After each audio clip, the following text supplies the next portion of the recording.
नमस्कार, मैं हेमंत बघेल आप सभी का बहुत बहुत स्वागत करता हूं मेरी इस यूट्यूब चैनल में।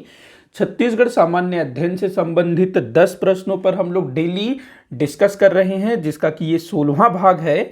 और यहाँ मैं जितने भी क्वेश्चन लेता हूँ सभी सीजी पीएससी सीजी व्यापम के लिए इंपॉर्टेंट हैं। आप लोग जो है क्वेश्चन का आंसर भी देते जाइएगा, नीचे कमेंट बॉक्स में मुझे लिख करके बताइएगा कि आपसे कौन कौन से क्वेश्चन सॉल्व हुए। तो चलिए हम लोग शुरू करते हैं। पहला क्वेश्चन यहाँ मैंने लिया है, कौन सी सिंचाई परियोजना बहुउद्देशीय योजना है। काफी बार पूछा गया है ये क्वेश्चन। आप लोग जल्दी से नीचे कमेंट बॉक्स में इसका आंसर लिख करके मुझे बताइए। तो देखिएगा यहाँ पर 4 परियोजनाओं का नाम दिया गया है। राजीव गांधी परियोजना, मिनी माता हसदेव बांगो परियोजना, संजय गांधी परियोजना, तांदुला परियोजना। तो ये सभी जो है हमारे छत्तीसगढ़ के प्रमुख नदी परियोजनाएं हैं। तो इनमें से जो मिनी माता हसदेव बांगो परियोजना है ना, यही आपका क्या है, बहुउद्देशीय परियोजना। देखो बहुउद्देशीय परियोजना से क्या तात्पर्य है, तो ऐसी नदी परियोजना जिसका कोई एक उद्देश्य न हो, उसके बहुत सारे उद्देश्य हो सकते हैं। एक तो सिंचाई सुविधा उपलब्ध कराना, उसके अलावा मछली पालन, नौ परिवहन, इन सब चीजों के लिए विद्युत उत्पादन। देखिएगा मिनी माता हसदेव बांगो परियोजना में विद्युत भी उत्पादित किया जाता है ना, 120 मेगावाट जल विद्युत उत्पादन यहाँ किया जाता है। तो यहाँ पर काफी सारी चीजें की जाती है। तो ये क्या है, बहुउद्देशीय परियोजना। वहीं जो अच्छा ये कहां पर है, तो ये कोरबा जिले में, कोरबा जिले में हसदो नदी में है। काफी बार पूछा गया है, कोरबा जिले के हसदो नदी में स्थित है। और ये जो है ना बांगो गांव का नाम है, बांगो गांव का नाम है। और मिनी माता जो है हमारे छत्तीसगढ़ की एक महिला हैं, जो कि सबसे पहली महिला सांसद भी रह चुकी हैं, समाज सेविका भी थी मिनी माता। तो उन्हीं के नाम से जो है इस परियोजना का नाम रखा गया है। बाकी ये जो राजीव गांधी परियोजना है, ये भी काफी बार पूछा जा चुका है। राजीव गांधी परियोजना, संजय गांधी परियोजना, और इन दोनों में काफी कंफ्यूजन होता है कि राजीव गांधी परियोजना कहाँ है, संजय गांधी परियोजना कहाँ है, क्योंकि दोनों जो है भाई थे, इंदिरा गांधी जी के बेटे थे ना दोनों। तो जो राजीव गांधी परियोजना है ये कहाँ पर है, राजीव गांधी परियोजना ये मनियारी नदी में है। राजीव गांधी परियोजना मनियारी नदी में है, मुंगेली जिले में। और इसको जो है खुड़िया बांध भी बोला जाता है। वहीं जो संजय गांधी परियोजना है ये कहाँ पर है, तो ये खारंग नदी, जो कि अरपा नदी की एक सहायक नदी है, वहां पर है संजय गांधी परियोजना। और ये बिलासपुर जिले में पड़ता है। इसको खूंटा घाट बांध भी बोला जाता है। बाकी जो तांदुला जलाशय है, तांदुला परियोजना, ये तांदुला नदी पर स्थित है। तो ये बाकी चीजें भी आप लोग ध्यान में रखिएगा। तो इसका आंसर क्या हो जाएगा, मिनी माता हसदेव बांगो परियोजना। आगे बढ़ते हैं, अगला हम लोग देखते हैं, इसको क्लीन कर, हाँ ठीक। अगला है, वन क्षेत्रफल की दृष्टि में भारत में छत्तीसगढ़ का स्थान कौन सा है। तो आपको बताना है कि वन क्षेत्रफल की दृष्टि से छत्तीसगढ़ का भारत में कौन सा स्थान है। तो देखो प्रथम स्थान किसका है भाई, मध्य प्रदेश का, द्वितीय अरुणाचल प्रदेश का, और तृतीय है हमारे छत्तीसगढ़ का। तो छत्तीसगढ़ का वन क्षेत्रफल के दृष्टि से भारत में तीसरा स्थान है। आगे देखते हैं अगला, ढींगराम भोंगराम का मेला कहाँ लगता है। ढींगराम भोंगराम, तो ये कहाँ लगता है भाई इस नाम का मेला, तो ये कहाँ है, तो बस्तर क्षेत्र में इस तरह का मेला लगता है, ढींगराम भोंगराम का मेला। तो हमारे छत्तीसगढ़ में बहुत सारे मेले मड़ही का आयोजन होता रहता है, और यहाँ से अक्सर परीक्षाओं में प्रश्न पूछा जाता है। अगला देखते हैं, किस वर्ष दुर्ग जिले का विभाजन कर राजनांदगांव जिला बनाया गया था। बहुत बार पूछा गया क्वेश्चन है, आप लोग जल्दी से इसका आंसर नीचे कमेंट बॉक्स में दीजिएगा। देखो जो राजनांदगांव जिला है ना, ये हमारे छत्तीसगढ़ राज्य का 7वां जिला था, 7वें नंबर का जिला था। इससे पहले 6 जिले हुआ करते थे। तो दुर्ग जिले से विभाजित करके इसको बनाया गया था। तो ये हुआ था 1973 में। तो देखते हैं आप में से कितने सारे लोगों ने इसका सही आंसर किया होगा। तो आगे देखते हैं अगला क्वेश्चन, किस ग्रंथ से ज्ञात होता है कि महात्मा बुद्ध छत्तीसगढ़ में 3 माह व्यतीत किए थे। तो देखिएगा महात्मा बुद्ध जो बौद्ध धर्म के संस्थापक थे, इनका जो है हमारे छत्तीसगढ़ में भी आगमन हुआ था।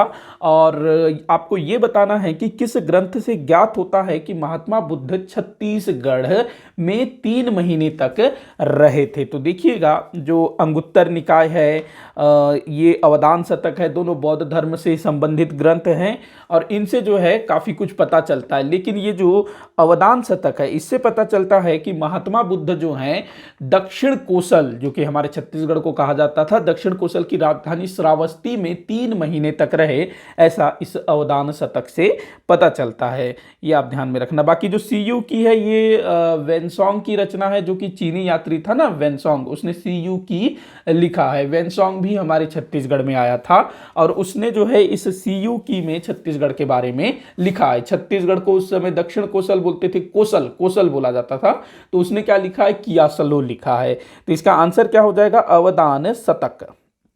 आगे देखते हैं अगला क्वेश्चन।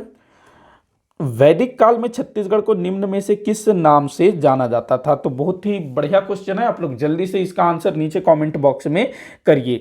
तो देखिएगा, हमारे छत्तीसगढ़ को वैदिक काल में छत्तीसगढ़ को किस नाम से जाना जाता था? तो दक्षिण कोसल बोला जाता था, ये रामायण काल में, स्पेशली गुप्त काल में कोसल बोला गया। छत्तीसगढ़ ये महाभारत काल से संबंधित है, लेकिन जो वैदिक कालीन आर्य है ना, वो हमारे छत्तीसगढ़ से परिचित नहीं थे। तो ये भाई इस समय हमारे छत्तीसगढ़ के बारे में नहीं जानते थे। हाँ, इतना वो जानते थे कि इस तरफ जो है कोई भूभाग है, लेकिन वो इधर आए नहीं थे। तो अब आए नहीं थे तो इस तरफ का नामकरण क्या करेंगे, मतलब किस नाम से जानेंगे? तो इनमें से कोई नहीं इसका आंसर होगा।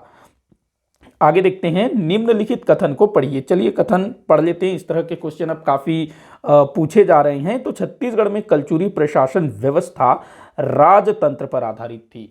तो ये बोल रहा है कि छत्तीसगढ़ में जो कलचुरी थे, जिन्होंने लगभग 600-700 साल शासन किया छत्तीसगढ़ में, तो उनकी शासन व्यवस्था, प्रशासनिक व्यवस्था राजतंत्र पर आधारित थी। बिल्कुल भाई, जितने भी राजे महाराजे थे सबकी शासन व्यवस्था, प्रशासनिक व्यवस्था राजतंत्र पर ही आधारित होती है। उसके बाद बोल रहा है, राजा की सहायता के लिए अमात्य होते थे। अमात्य मतलब मंत्री। तो जो राजा है वो अकेले तो शासन नहीं करेगा ना, उसको सहायता के लिए कोई ना कोई तो चाहिए ही चाहिए।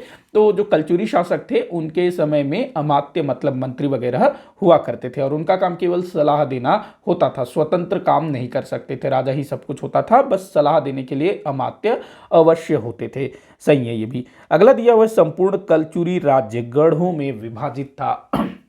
तो यहां पर थोड़ा सा देखिएगा, अगर हम लोग शुरुआत की बात करें तो शुरुआत में जो गढ़ व्यवस्था है वो नहीं थी, बाद में आते हैं ना गढ़, लेकिन इसको भी हम लोग सही मानेंगे। तो संपूर्ण जो कलचुरी राज्य है गढ़ों में बटा हुआ था। टोटल 36 गढ़ थे ना, 18 गढ़ शिवनाथ नदी के उत्तर में और 18 गढ़ शिवनाथ नदी के दक्षिण में। तो ये भी आपका सही होगा, मतलब तीनों सही है यहाँ पर। तो 1 2 3 आपका सही उत्तर होगा। उपरोक्त 1 2 3 ये आपका राइट आंसर होगा, 1 2 3 स।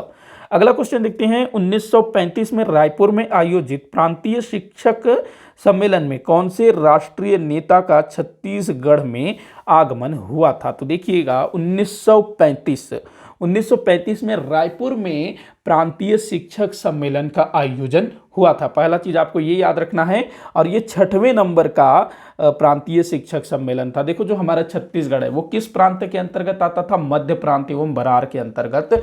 तो मध्य प्रांत और बरार का जो शिक्षक सम्मेलन है 6वें नंबर का, वो हमारे रायपुर में आयोजित हुआ था सन 1935 में। आपको बताना है कि इस आयोजन में, इस शिक्षक सम्मेलन कार्यक्रम में कौन से नेता आए हुए थे? राष्ट्रीय नेता बोल रहा है, राष्ट्रीय स्तर के नेता। तो डॉक्टर राजेंद्र प्रसाद, सरदार वल्लभ भाई पटेल, पंडित जवाहरलाल नेहरू, वी गिरी, ये सब छत्तीसगढ़ में आ चुके थे। लेकिन इस टाइम पर कौन आया था, ये आप लोगों को बताना। बहुत ही अच्छा क्वेश्चन है, जल्दी से आप लोग नीचे इसको आंसर लिखिएगा, फिर मैं आपको आंसर बता रहा हूं। और इस तरह के क्वेश्चन अक्सर पूछे जाते हैं कि कौन सा राष्ट्रीय स्तर का नेता हमारे छत्तीसगढ़ में आया था, कब आया था, ये अक्सर पूछा जाता है।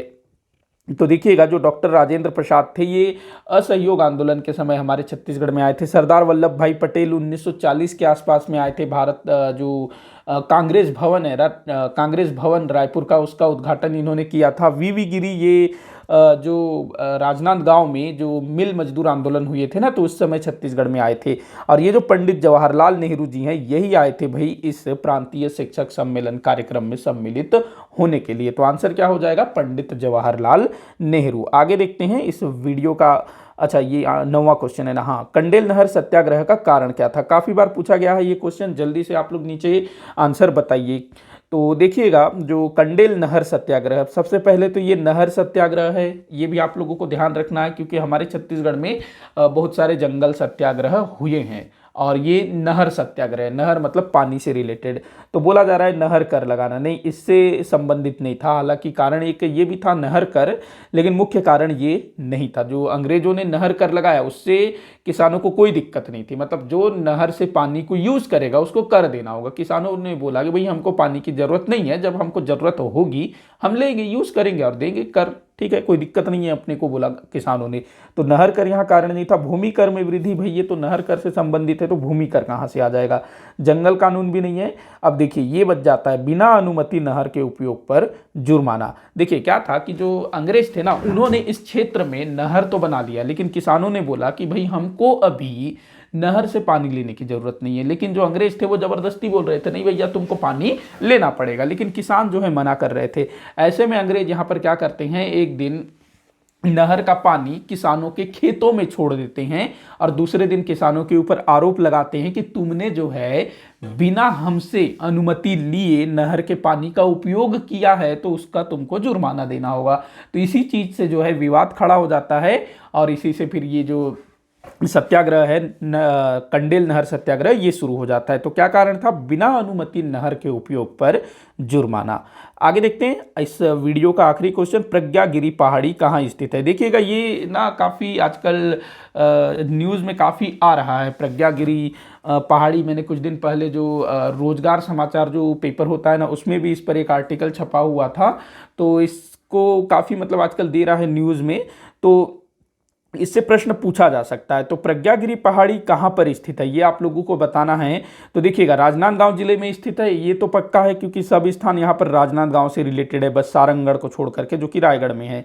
तो ये तो आपका नहीं होगा सारंगगढ़, ये डोंगरगढ़ में स्थित है। कहाँ स्थित है, डोंगरगढ़ में। डोंगरगढ़ जहाँ पर माँ बमलेश्वरी का मंदिर है ना, वहाँ पर स्थित है प्रज्ञागिरी पहाड़ी। इसी के साथ आज का ये वीडियो यहीं पर समाप्त होता है। आप लोग मुझे कमेंट करके बताइएगा कि आपसे कितने क्वेश्चन सॉल्व हुए। किसी भी क्वेश्चन में डाउट हो तो आप लोग नीचे जरूर बताइएगा ताकि मैं उसको सुधार सकूं, सॉल्व कर सकूं। वीडियो को आखिर तक देखने के लिए बहुत बहुत धन्यवाद।